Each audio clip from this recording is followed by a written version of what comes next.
Hey guys, welcome to the Brew the Truth podcast. We're the hosts, DullOxoide and Frenzee. It's actually Frenzee's birthday here today, also known as Scotty, although I know him as Frenzee, so I should have done that backwards, but it's okay.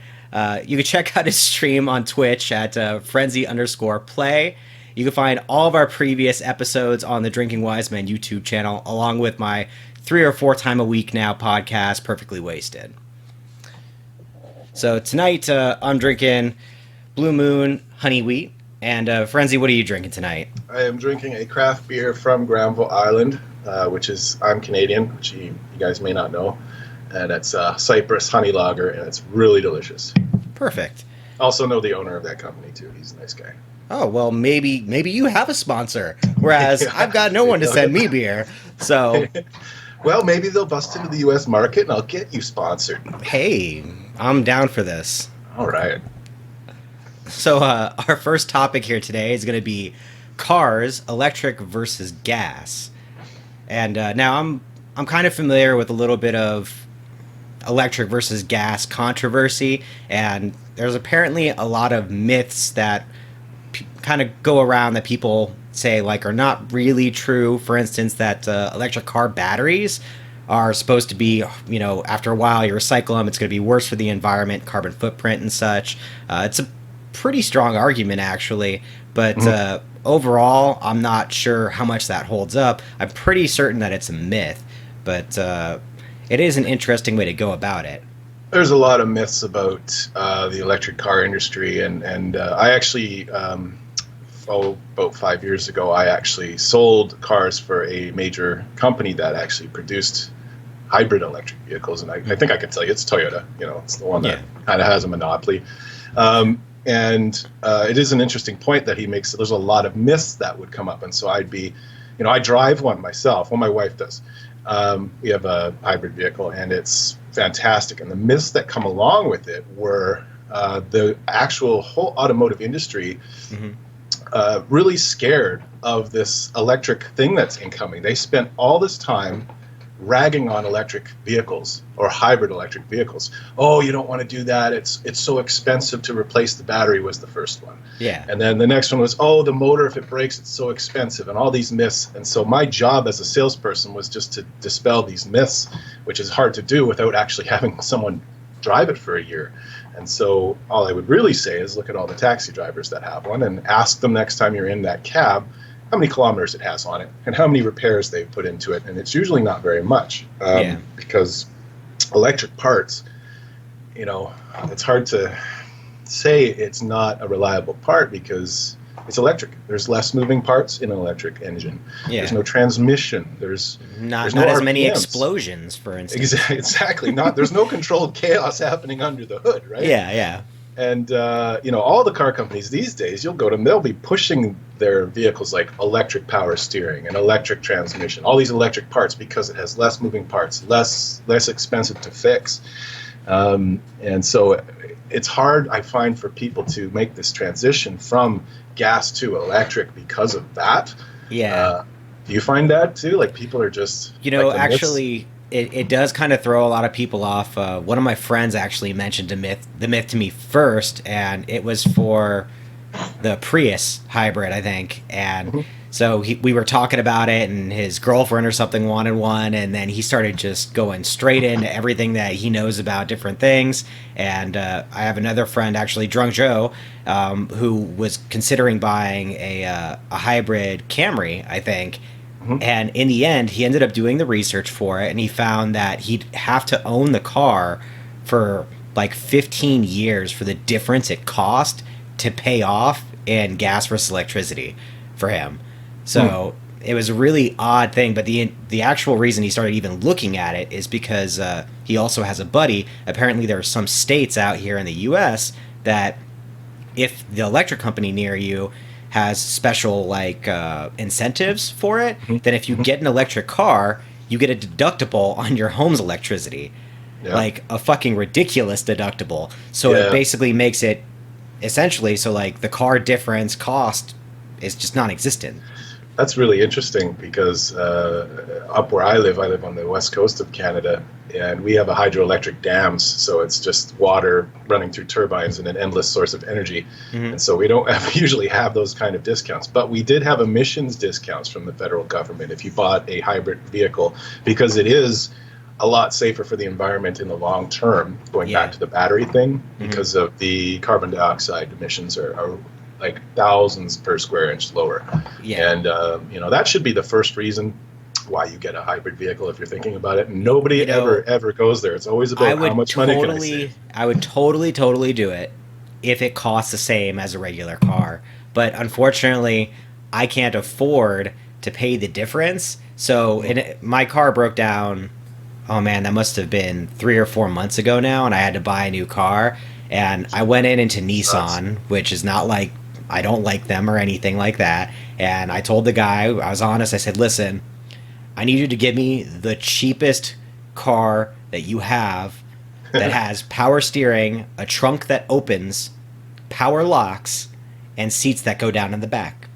Versa. And that's what I got. Yeah, I got a Versa.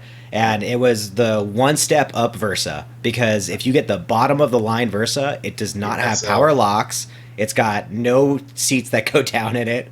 And but again, at the time my car had broken down. I had it paid off for like 3 years at that point, and it was just a big bummer, so I ended up going with what I could afford. And if I could have afforded electric vehicle, I would have been more than happy to buy one.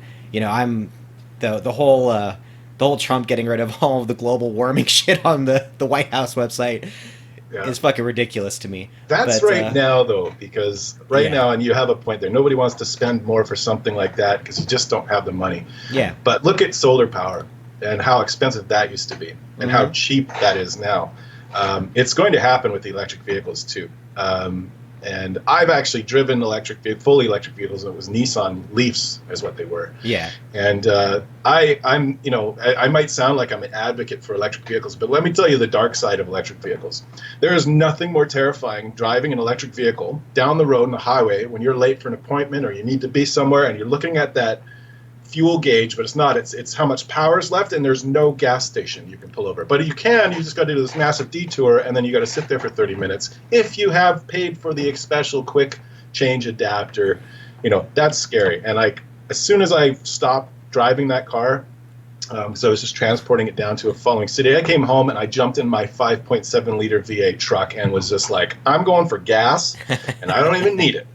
Because it was such a thing, it was scary. And the charge stations, though, London, England, in downtown London, they just switched all of their street lamps to LEDs, and then they've put charge stations in each street lamp specifically for electric vehicles. So that's pretty sweet. That is a massive jump in the right direction. And so if you were driving an electric vehicle and you had access to charge points everywhere, well, it would be a no-brainer to drive that. You don't need gas except for your petrol head vehicle that you have or your lawnmower. But yeah, exactly. And that is a really big problem. It's a problem out here. The charging stations out here. I mean, unless you have like a Tesla with the big ass battery in your house, there's pretty much no fucking way you're gonna find a charging station anywhere within range. Yeah. So I mean, in fact, I don't know the last. I don't think I've ever seen one here in Vegas ever.